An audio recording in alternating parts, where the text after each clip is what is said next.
Well, Jacob's out of New York City, and Leslie is in DC, and obviously Alex is here in person. Did you graduate a year ago too? Like 2 years ago. Okay, so they've all graduated within the last 2 years. All of them have taken some sort of gap year. Alex and Jacob are going to go to law school in the fall. Leslie is in her second gap year and going to start the fall after. So this is just going to be really useful because not only are they all very nice people that are willing to help, but they've also all gotten into really great law schools and really took advantage of their gap years in the best way possible. And so thank you all for being here.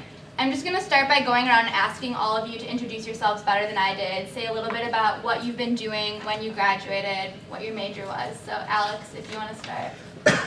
I'm Alex. I graduated in 2013. Majored in political science and history with honors. What I spent my gap year doing. So I went back home for the remainder of 2013 after I graduated in May, and I worked at a movie theater part-time and was kind of aimless, didn't know what I was going to do yet. And then I came back to Madison for the Memorial Day weekend and hung out with my friends. I was like, I should live in Madison, because why not? And I moved back January of 2014, got a sublease, subletted for 8 months, found a full-time job April 2014. I've been working at National Guardian Life Insurance on Gilman Street since April. And I'll be doing that until law school. Awesome. Jacob, do you want to go next? Sure. Thanks. Hey guys. Great to just see you, Madison. It feels nice to be in the picture. I graduated last May, so 2014, with a poli-sci degree, and then I also did a certificate in business. I moved in June to New York, and since then I've been working in the district attorney's office in Manhattan. I'm in paralegal and appeals bureau, so we handle all the criminal appeals for our entire office, which is about 500 attorneys, and just a ton of cases. And I will be headed to law school this fall, so after taking about just over a year off. Still sort of deciding, but I've gotten into Harvard, Duke, Berkeley, Penn, and Michigan, so that's kind of what I'm looking at right now. Woo-hoo, so exciting. Alex, do you want to tell us where you got into? I got into Minnesota, Washington, and St. Louis, UVA, and UCLA.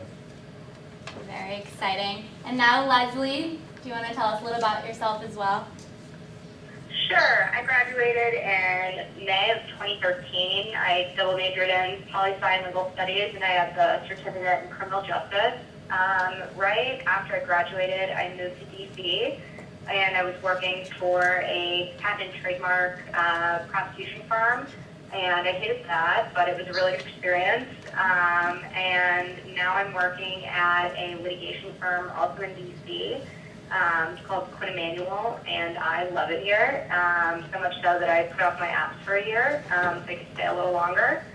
Yeah, that's pretty much what I'm up to. Just doing paralegal work. I'm actually at my office right now still working, not as we speak, but yeah, I like it.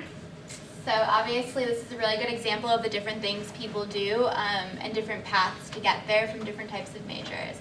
So just so all of you panelists know, there are going to be a few questions that I'll ask everyone just like that one, but there are also some that I'm just going to ask like specifically to you all depending on your experience.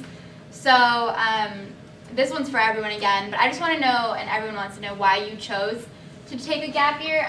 I know Leslie and Jacob personally, and I've heard great things about you, so I think you would all have been great candidates straight out of undergrad as well. So like, what made you decide to take a gap year? I didn't choose a gap year chose me. I mean, I didn't really know whether I was going to do law school. I wasn't entirely sure. I knew I was going to do some sort of grad school at some point. I wasn't going to be a doctor, that's too yucky. I didn't want to be a professor because writing my thesis, it was kind of like you put all this effort in and like 5 people read my thesis. So it was kind of like, that's probably working in higher education.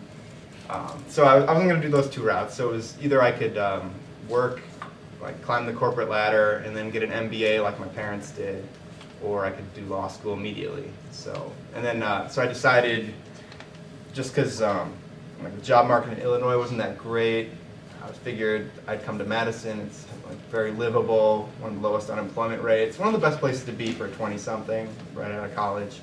So I figured I'd come here and just find work, and did that. And what was the question?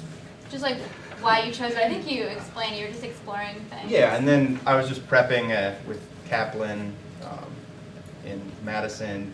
And once I started getting like scores on prep tests, I started getting a feel for what schools were possible with my degree. I knew that it'd be a very viable career path, and also that it's something I might enjoy. Hopefully, I'll enjoy it. It's like I'm just looking into it. It seemed right. Oh yeah, I love that. That's very real. It's like a normal thing to go through after you graduate. Like you don't really know. You're kind of fumbling in the dark, looking for, eventually you pick up a flashlight and you imagine you've been holding it all along, but you really haven't. You just kind of, there's a lot of coincidental stuff that happens when you get out of college, and it's not planned out. Thanks. I'm inspired now by that. I like that. Jacob, do you want to tell us why you decided to do a gap year? Yeah, I mean, for me, honestly, a large part was just burnout. I studied for the LSAT in October of senior year, and I took it and I felt like I was really far behind in classes, and I was just exhausted from studying, and I kind of realized that I wasn't ready to maybe head directly to law school and sort of be in that environment again. And when I got my score back, I was fairly happy with it and just sort of decided that there was no rush. And really, I had a couple of friends who had been starting the law school, and they basically said, they were doing fine, but they just saw that there was a really distinct difference between people who had chosen to take a year off and those who had gone straight through in terms of maturity and ability to balance their time and just their success in class. And so I kind of just decided in the fall that there was really no compelling reason to go straight to law school other than just being a year younger, and in every way I kind of heard that seemed like a disadvantage rather than an advantage. So I just started applying for jobs and decided to table it, and it was definitely a great experience to just feel like I'm so much more ready and excited for law school now than I would have been last year when I was sort of coming out of undergrad and certainly still enjoying school, but definitely ready for it. Thank you. That's very helpful. And Leslie, why did you decide to do a gap year or years? My reason kind of echoes what was just said.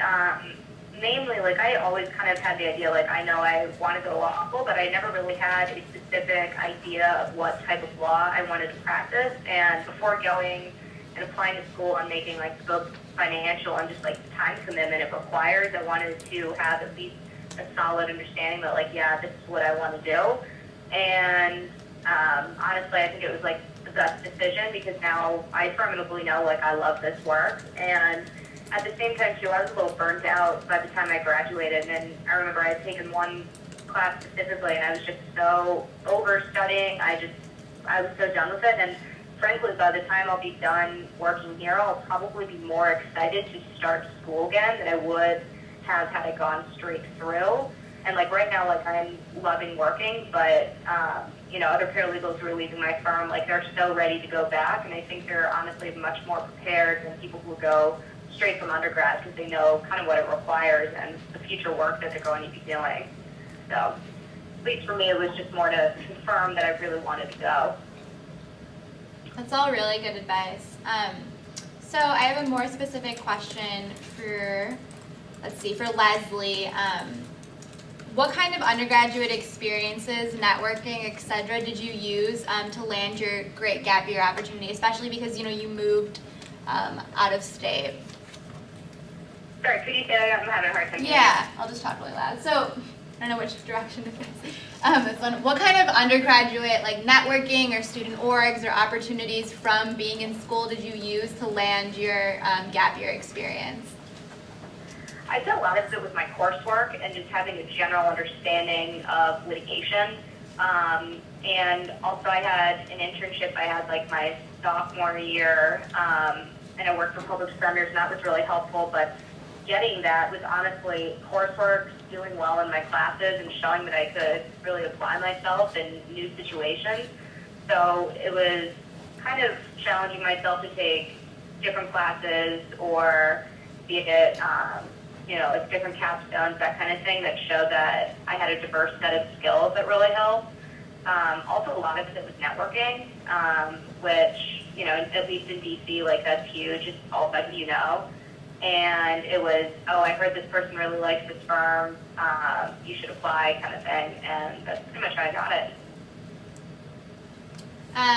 My next question is going to be for you, Alex. So, how did taking this gap year, I know you talked a little bit about how it solidified your interest, but can you think of like an example of a moment wherever you realized like, yes, law school for you, especially because you weren't really sure about it beforehand? I think the big moment was when like I sent out all my applications. So this was pretty late. I've already taken the LSAT. I've already written everything out. I was still like I was unsure. And I sent it out, and then I get back that like within a couple days, Minnesota law sends back, here's a full ride to go here. And it was like, oh wow, okay, that's really cool. Like I was just underestimating myself in terms of, and then if they really want me, if they want to give me a full ride, they think I would just do really well in the class and be a really great lawyer and all that. And then it was kind of, and then it takes a lot of the burden off too, because it's kind of scary, the whole huge tuition, that kind of thing. But start to realize that, I mean, you're worth it, like L'Oreal says. Yeah, anyway, and there was that, and then just, reading more about the schools, you get more excited about them, especially once you get in, you learn a lot about them, and you can see yourself really being there. I'm sure I'm going to be even more excited when I start visiting the schools. Starting next week, I'm going to start flying around the country on this have them wine and dine me everywhere, and that'll be great too. And I can start, you're on this, like I'm like the old guy on campus when you're taking a gap year. It's kind of weird. Most of your friends move away. You're kind of, like I go to the college club on a Saturday night, and I'm 23, and I'm the old guy in the club. It's really weird. Like everyone else is younger than me, and I'm the oldest person there, and it's just odd. And you're kind of out of the loop, but I'm going to be more excited. And plus, you're kind of, it's your own burden. You're all prepping with the LSAT. You're kind of by yourself. Like your family's there, and you got maybe like people you're prepping with, but you're kind of alone with all this real stress and this big burden to perform and do really well. And then once you start, like once you're in and you're starting to like learn about the schools and network with the schools, you're like part of the community again, and it feels really good. That's great advice. So my next question is, people often say that a year off is actually a year on, meaning that it's a year where you can gain experience working, building your resume, and gaining skills that will help you be not only a better law student, but attorney. So I just wanted to ask if you could give examples of some skills that you've gained while working, Jacob, that you think are going to make you a better law student, but also a better attorney in the long run. Yeah, absolutely. I mean, when I was looking for jobs, my search was pretty exhaustive. Really, my priority was to get a job that could have the most sort of easily translatable skills to both being a law student and also being an attorney. And that was a big reason why I applied where I did and then why I was taking the job at the DA's office. So I think for me, probably the most vital skill that I've learned is just writing. I just hear over and over again in law school, all you do is write, and that's really what distinguishes really strong law students from those who struggle a little bit more.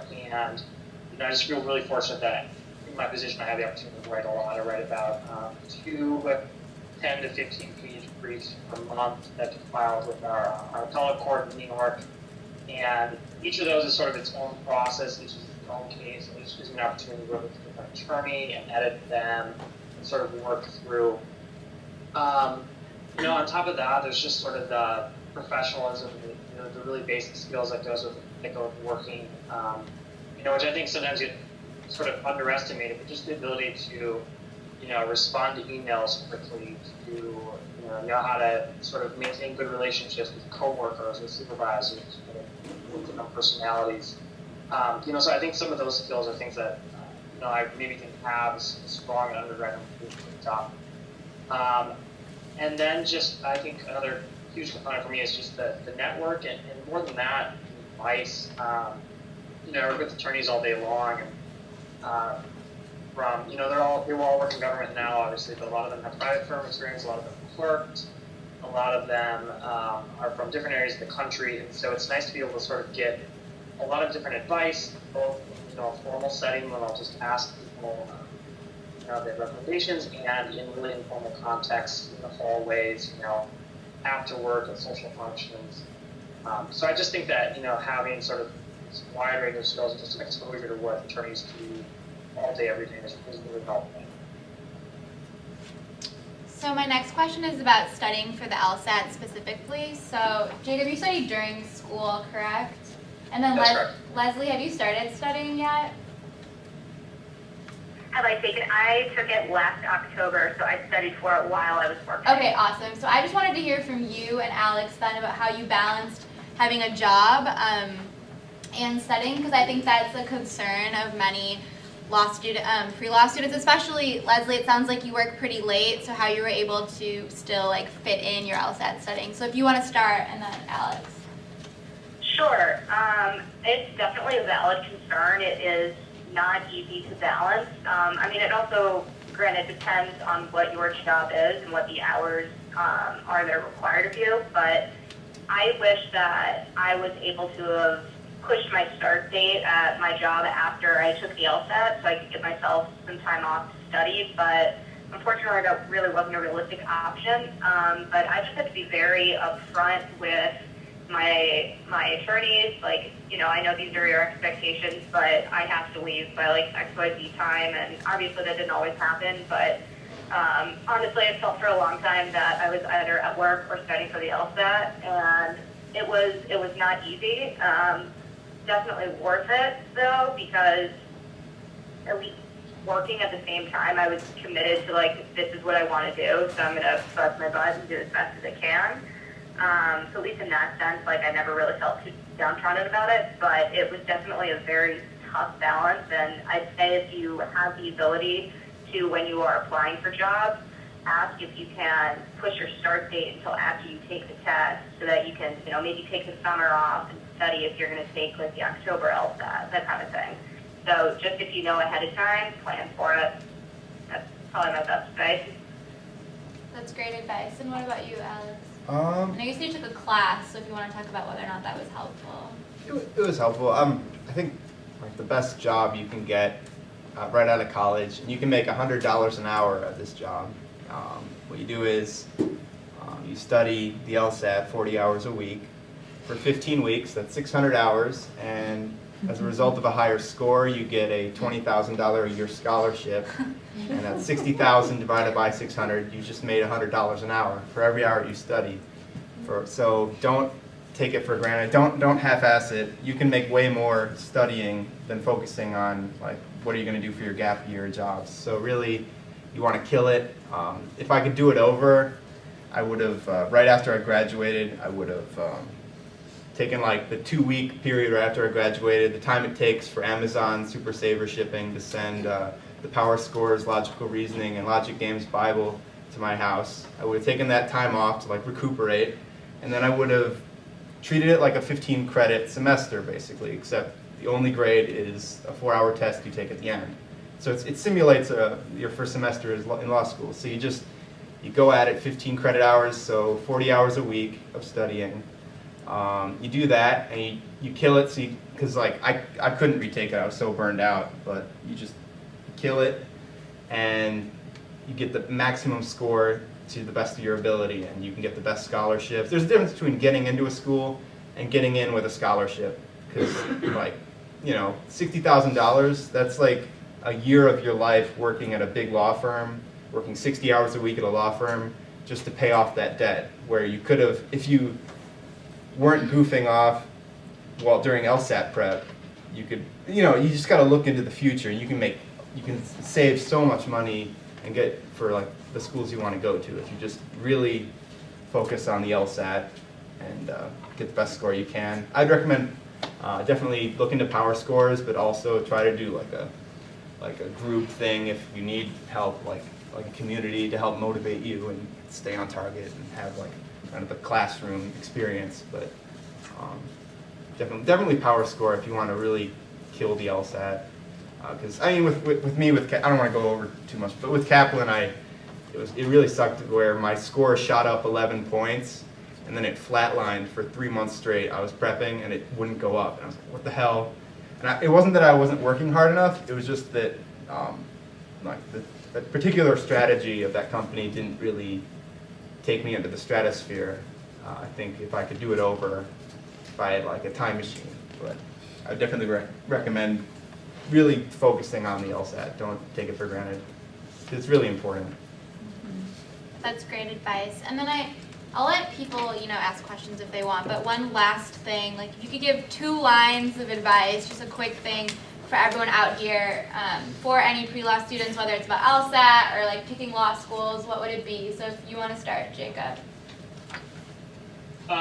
You said 2? Just like 2 lines, like a quick blurb of advice. Sure. Well, I mean, it's, obviously you guys are at a panel on gap years, so you're probably, I'm going to save myself one and not use take a gap year as one of mine. But I think you can understand what I'm hinting at here. Number one is, I'd say, take a risk. I think that's something I didn't do enough in undergrad. I still don't think it's something I've done enough necessarily in my professional life of just taking risks. But that said, I grew up in Wisconsin. I went to the University of Wisconsin. I spent a summer in DC, and I was like, I want to move to DC. I want to be in DC. And I saw a job in New York. I applied to it. I got an interview. I flew to New York. I spent 3 days in New York for my interview. I loved it. And when I got the call back, I said, you know what? I'm going to pick up and I'm going to move to a city that I've really never been to. I don't know anyone. I have no connection with. But I just decided to take a risk, and it's been one of the best decisions I've ever made to just move to a new city, try something absolutely new, and just sort of have the ability to, make my own path. So definitely take a risk, whatever you do, whether it's moving, whether it's trying a new job, trying a different field, going overseas, whatever you do. Second is, I don't think you can discount, and Leslie touched on this a little bit too, is the power of networking. I just think it's so important to meet people that can sort of guide you, whether they're older mentors, whether they're similar age colleagues, whoever they may be. Just an example, when I was in New York about a year ago for my interview, I knew I'd be interviewing in the DA's office, and I didn't know anyone there, and I really didn't have any concept of the job other than LinkedIn posting. And I just went to LinkedIn and searched for paralegals that worked at the DA's office, and then I put it in as a filter, University of Wisconsin graduate. And I thought, maybe there'll be a couple. There ended up being one. I emailed him as soon as I connected with him on LinkedIn, sent him a message saying I would be there. We ended up exchanging emails for a few weeks beforehand. He gave me a ton of tips, told me a lot about the office, he told me the interview process. The day before my interview, I went down to the courthouses and had lunch, get a chance to talk in person, just kept giving me more and more information. This is somebody I'd never met. We had, 1 or 2 friends in common. And, I mentioned kind of casually in my interview that I had chatted with another paralegal, and I think that was something that really impressed them, just to show the initiative. And, so I think that's just one example, and that was someone, really just, I think it's just a year older than me, but just reaching out to people, whatever kind of connection you can find, whether they're doing something really cool that you're interested in, whether you're from the same place, whether you're both University of Wisconsin graduates, whatever it may be, just to build those networks. So I think for information and then for jobs in the future is so powerful. So certainly encourage you to just reach out to people. And, the worst that can happen is someone never responds or they say they're too busy. And, if that's the case, that's probably not a smart play on their decision, on their side. And there's certainly no harm to you, so certainly go for it. Yeah, before we go to Leslie, I just want to echo that normally Badger alumni are super nice. Like, I've gotten a lot of things and help from people just because even if they didn't know me at all, they just wanted to help another Badger. I think you all probably feel the same way with younger students, so definitely use that filter on LinkedIn. It's very helpful. Leslie, do you want to give some tips next? I'd say just to add to that, definitely the networking and definitely reaching out to people are the biggest. Like, I definitely had my set recommendations and I thought I was going to apply earlier. and now I have attorneys I'm working for now who went to the schools I want to go to, who are writing me my recs, and they're so helpful. So that's, I'd say, one major benefit of working. I'd say my other, I guess, piece of advice would be find a job where you can really branch and you're not really limiting yourself to one thing. I mean, at least with the firm that I'm at, I'm not limited to just one type of law. I'm at a big law firm where I can work in any type of law that I want to, because they have it. And I'm not limited to just white collar or mass tort. Like if I find out about like a financial type case or like some small civil suit, like I can get on it.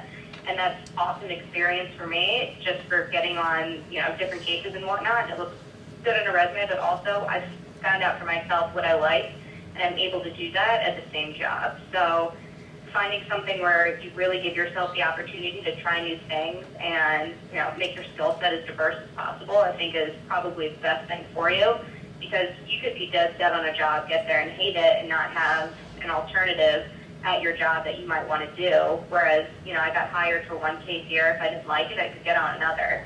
So I wasn't limiting myself to what I was able to do or what I was able to learn or even who I was able to work with.